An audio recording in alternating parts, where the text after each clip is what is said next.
Question number 36, यहां पे आपको आई वर्सेस वी ग्राफ दिया हुआ है। आई ध्यान से देखो, करंट को वाई एक्सिस पे लिया है और वी को इस वाले यानी एक्स एक्सिस पे लिया है। अब बात यह है कि एरिया ऑफ क्रॉस सेक्शन जो वायर का है वो कैपिटल एल और कैपिटल ए है।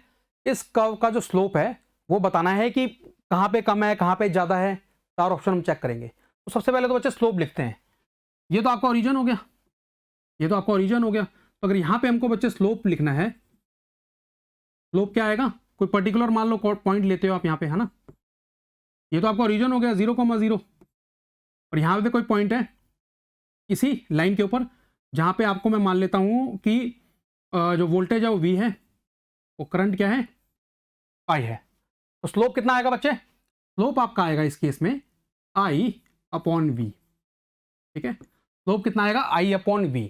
अगर ओम्स लॉ से निकालें तो I/V का रेशियो कितना आता है 1/R।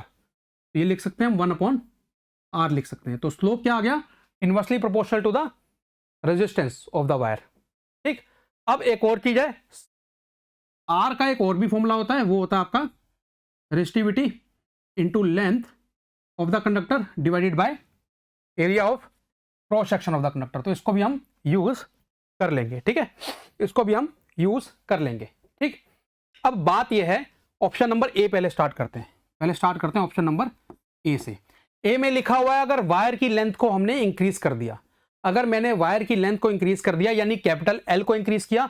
बच्चे अब मैं जो इंक्रीज और डिक्रीज का साइन है वो ऐसे लिखूंगा। अगर कोई क्वांटिटी इंक्रीज करती है तो ऐसे, उसके कारण अगर कुछ डिक्रीज कर रहा है तो ऐसे। तो option number A, if the length of the wire is increased, अगर मैं एल को इंक्रीज करता हूं तो ऑब्वियसली मेरा रेजिस्टेंस इंक्रीज करेगा, और अगर रेजिस्टेंस इंक्रीज करेगा बच्चे तो इस फॉर्मूले से स्लोप जो है लेस होगा, डिक्रीज करेगा। तो वही इन्होंने बोला यहां पे ऑप्शन नंबर ए में। तो ऑप्शन नंबर ए तो करेक्ट है। अगर आप एग्जाम में सॉल्व कर रहे हो तो जैसे ही ऑप्शन नंबर ए करेक्ट आया, बात खत्म, अगले क्वेश्चन पे मूव करना है।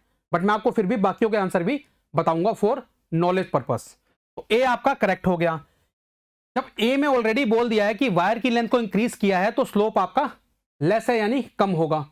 तो सेकंड ऑप्शन बोला मोर, हो ही नहीं सकता। जब ए करेक्ट आ गया तो बी तो आपका पॉसिबल नहीं है।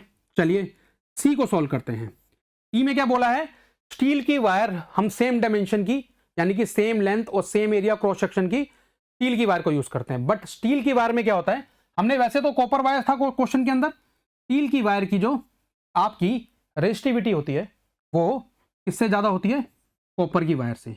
तो इससे हमको पता चलता है अगर सेम डायमेंशन की है तो resistance of steel wire is going to be greater than resistance of copper wire. ठीक है, तो अगर स्टील वायर का रेजिस्टेंस कॉपर से ज्यादा है तो जो स्लोप आएगा, इनवर्सली प्रोपोर्शनल है ना, इनवर्सली प्रोपोर्शनल है। तो अगर स्टील वायर का रेजिस्टेंस कॉपर वायर से ज्यादा है तो स्लोप जो आएगा ग्राफ का स्टील वायर के लिए, that is going to be less than slope for copper wire. ठीक है, बट यहां पे बोला है सी पार्ट में कि अगर स्टील का यूज कर लिया तो स्लोप ज्यादा हो जाएगा। ज्यादा का हुआ है, कम आंसर आ रहा है हमारा। ठीक, तो ये भी आपका सी भी रॉन्ग हो गया। अब बात करते हैं बच्चे यहीं पे थोड़ा सा स्पेस बना के डी पार्ट की। डी पार्ट ने बोला है बच्चे टेम्परेचर इंक्रीज करना है।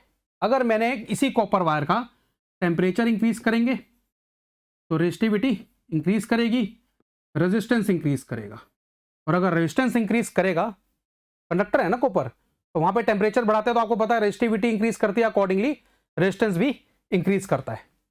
तो अगर टेम्परेचर इंक्रीज किया, रेजिस्टिविटी इंक्रीज होगी, उससे रेजिस्टेंस इंक्रीज हो गया, तो इसका मतलब स्लोप आपका क्या करेगा, क्योंकि इस यहां पे रिलेशन देखो ना, इस रिलेशन को हमें और बार समझना है। Slope is inversely proportional to R, तो स्लोप आपका डिक्रीज कर जाएगा। बट इन्होंने बोला मोर, तो ये आंसर भी नहीं होगा।